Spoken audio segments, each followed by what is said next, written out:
बिस्मिल्लाहिर्रहमानिर्रहीम। अस्सलामु अलैकुम। मैं हूं मुदस्सिर शाही एडवोकेट और आप देख रहे हैं हमारा यूट्यूब चैनल लीगल इश्यूज़।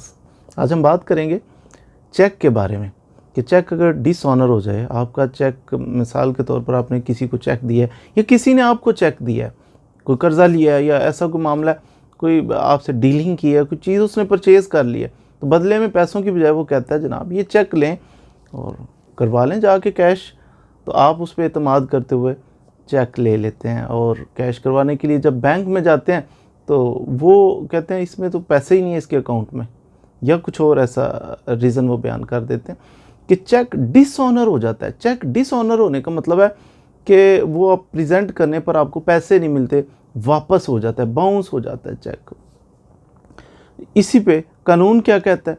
कानून हमारा पीपीसी ताज़ीरात पाकिस्तान सेक्शन 489F ये कहता है कि अगर कोई बंदा डिसऑनेस्टली, बदनीयती पर मबनी, बदनीयत बंदा अपनी बदनीयती के साथ चेक किसी बंदे को दे देता है। क्यों देता है? दो वजूहात की बिना पर। एक कि for the repayment of loan, इसने कर्ज़ा लिया हुआ था और कर्ज़ा वापस करने के लिए ये दूसरे बंदे को चेक दे देता है, जनाब मैंने आपसे 10 लाख रुपया लिया है कर्ज़ा, तो ये लो चेक ले लो उसके बदले में 10 लाख का। अब या तो इसने रीपेमेंट ऑफ लोन, कर्जा वापस करने के लिए चेक दिया हो, या फुलफिलमेंट ऑफ एन ऑब्लिगेशन, या इसके ऊपर कोई ज़िम्मेदारी थी, उस ज़िम्मेदारी मसलन इसने कोई शॉपिंग की थी, इसने उससे भैंस खरीद लिए, बदले में उसको चेक दे दिया कि जनाब ये लें चेक। इस पर ज़िम्मेदारी थी, इसने रिटर्न करने थे पैसे, या तो कर्ज़ लिया हुआ था वो वापस करना, या ज़िम्मेदारी थी, बोझ था इस पर वो उतारना था। दो सूरतों में। और इसने किया क्या? इसने किया ये कि बदनीयती पर मबनी चेक दे दिया, चेक इशू किया, चेक बंदे को दिया जिसके पैसे देने थे या जिसके मुतल्लिक इसकी ज़िम्मेदारी थी, बदले में चेक दे दिया इसने। और चेक ऐसा दिया है कि उस अकाउंट में तो पैसे ही नहीं थे, या डिसऑनर हो गया वो चेक। फिर इस बंदे के खिलाफ कार्रवाई होगी 489F। कितनी कार्रवाई होगी? इसको जुर्माना भी हो सकता है, इसको सज़ा भी हो सकती है। 3 साल के लिए ऐसा बंदा जेल में जा सकता है जिसका चेक डिसऑनर हो जाता है। अब ये बंदे पे बर्डन ऑफ प्रूफ इसी बंदे पे है जिसने चेक इशू किया था, ये साबित करे कि नहीं जनाब ये जो डिसऑनर हुआ है मेरी गलती की वजह से नहीं हुआ, मैंने अरेंजमेंट्स किए थे, मैंने तो पैसे भी ट्रांसफ़र करवाए थे अपने अकाउंट में, बैंक का फॉल्ट है कि बैंक ने जो है ना वो मेरे चेक को ऑनर नहीं किया, डिसऑनर कर दिया, तो ये मेरा फॉल्ट नहीं। अगर ये साबित कर दे तो फिर इसको सज़ा नहीं होगी, अदरवाइज़ 3 साल के लिए इसको जेल जाना पड़ेगा। लेकिन जेल में 3 साल के लिए नहीं जाते, कोई भी नहीं जाता। जब किसी ने चेक दिया, ढेर सारे पैसे ले लिए थे, तो इसने चेक इशू किया, डिसऑनर हो गया, तो फिर पकड़ा गया जी, पर्चा हो गया, इस पर FIR दर्ज हो गई, रजिस्टर हो गया केस।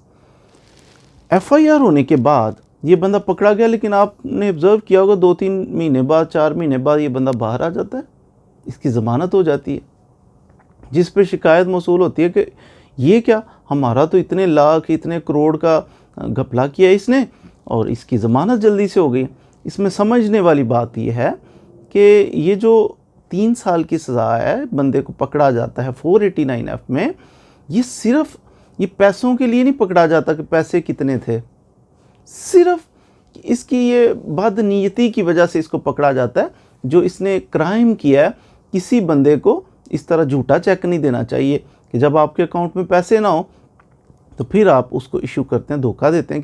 ये धोखा देना जो है ना, इसकी सज़ा है 3 साल, आपकी अमाउंट की सज़ा नहीं है। अमाउंट जो आपने उसको दी है वो वापस लेने के लिए आपको अलग से एक रिकवरी सूट फाइल करना पड़ेगा, एक छोटा सा केस करना पड़ेगा, वो बड़ा जल्दी से हो जाता है, जल्दी से वो उसको कंक्लूड करते हैं जजेस। आपने recovery suit for recovery of amount, ये जो आपने आर्डर 37 का करना है दावा, उसके अंदर फिर आपको ये चीज़ मिल जाएगी, उसके अंदर आपको वो आपकी अमाउंट जो है जल्दी से दिनों में कोशिश करके जज साहब दिलाने की कोशिश करेंगे। तो रिकवरी के लिए पैसे बहुत ज़्यादा हैं तो वो अलग से एक आपको सूट फाइल करना है। तो ये 489F का मकसद सिर्फ इतना है कि ये चीट क्यों किया आपने, बदनीयती क्यों दिखाई, इसलिए इसकी थोड़ी सी सज़ा है 3 साल, और साथ इसके जुर्माना भी हो सकता है और इसलिए इसी वजह से इसकी जल्दी से बेल हो जाती है 3-4 महीने में। उसकी रीज़न ये है कि ये सज़ा टोटल इसकी सिर्फ 3 साल है, इसलिए 3-4 महीने में इसकी ज़मानत हो जाती है। तो एहतियात करनी चाहिए हमें कि कभी भी अपना जो चेक बुक है उसको संभाल के रखें। अक्सर लोग नेग्लिजेंस ये करते हैं कि चेक बुक बच्चों के हाथ में पड़ी हुई है, ऐसी जगह पे पड़ी हुई है कि जहाँ पर बच्चों की रसाई है। वो आप कभी आगे पीछे भी हों, लेकिन आप कहते हैं, सोच आपकी क्या होती है, कोई बात नहीं, मेरे अकाउंट में तो पैसा ही कोई नहीं, 2 साल हो गए हैं पैसा ही कोई नहीं। आपके अकाउंट में 2 साल हो गए हैं, पैसा कोई नहीं है, लेकिन आपको ये मालूम होना चाहिए कि चेक बुक है, बच्चा कोई जहाज़ वगैरह बना रहा है, फेंक रहा है इधर उधर, तो वो किसी के हाथ लग गया चेक, तो वो जैली साइन करेगा, अमाउंट फिल करेगा, जाके प्रेजेंट करके आप पे पर्चा करवा देगा, आपको जेल की हवा खाना पड़ सकती है। तो क्यों मुश्किल में खुद को डालते हैं? अपनी चेक बुक की हिफाजत इसी तरह करें जिस तरह आपके घर में अगर कोई जेवरात हो ना, तो अब वो संभाल के रखते हैं, बिल्कुल उसी तरह। कभी किसी को गारंटी का चेक दें या कुछ, यानी आप पे जिम्मेदारी नहीं है पैसे देने की, खाली चेक दे रहे हैं, बैग पे ज़रूर लिखें ये इस मकसद के लिए चेक दे रहा हूँ, ताकि कल को उस चेक का मिसयूज़ ना हो। और अपनी चेक बुक को हमेशा संभाल के रखें ताकि आप किसी बड़ी मुसीबत में ना फंस जाएं। हमारी कोर्ट्स का मिजाज है कि अक्सर वो थोड़ा सा ना प्रेशर डालते हैं, अभी आपको जेल भेजेंगे, तो वो छोटा छोटा जो फ्रॉडिया होता है वो क्या करता है, वो फ़ौरन आपको पैसे वापस, जी मैं पैसे देता हूँ, जेल ना भेजें मुझे। तो ये थोड़ा सा प्रेशर ज़रूर होता है इस चीज़ का, लेकिन केस मैंने आपको बता दी अंदर की कहानी कि बहुत बड़ा केस नहीं बन पाता। इसका हल यही है कि अपनी चेक बुक की हिफाजत करें, बच्चों की पहुँच से दूर रखें, तो चेक बांटते ना फिरें कि कोई बात नहीं पैसे नहीं है, कोई बात नहीं पैसे ना हुए, तो फिर आपको बेशक चंद माह के लिए भी जाना पड़े, लेकिन जेल में तो जाना पड़ता है ना, एक इंसान के ऊपर एक बर्डन फ्री का आ जाता है। तो इसलिए अपनी चेक बुक की भी हिफाजत करनी चाहिए। उम्मीद है आपने आज इस शॉर्ट से वीडियो क्लिप से डिसऑनरिंग ऑफ चेक के बारे में कुछ ना कुछ मालूमात हासिल कर ली होंगी। मज़ीद वीडियोज़ के लिए हमारे साथ रहिए। Thank you very much.